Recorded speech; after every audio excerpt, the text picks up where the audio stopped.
রাস্তা পরিষ্কারের কাজ চলতেছে। ঈদের আগ মুহূর্ত আপনারা দেখতে পাচ্ছেন।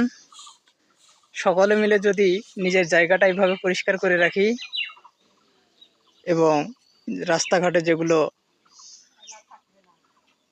ভাঙাচোরা আছে সেগুলোকে রিপেয়ারিং করি, তাহলে বোধহয় কোথাও থেকে মানুষের আসতে কোনো কষ্ট হয় না। ঈদের আগের দিন এবং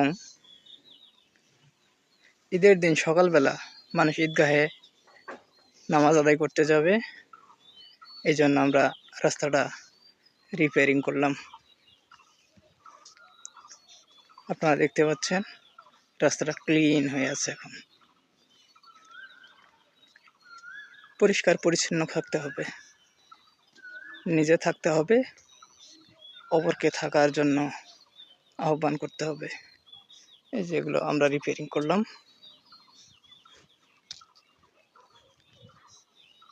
এখানেও আমরা রিপেয়ারিং করলাম।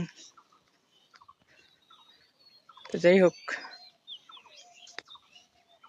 সকলকে প্রচেষ্টা রাখতে হবে অন্তত ঈদের দিন সকালবেলা বাড়ির উঠানটা যেন, বাড়ির সামনটা, বাড়ির আঙ্গিনাটা এবং বাড়ির সামনে যে রাস্তাটা আছে এইটাকে পরিষ্কার রাখার জন্য।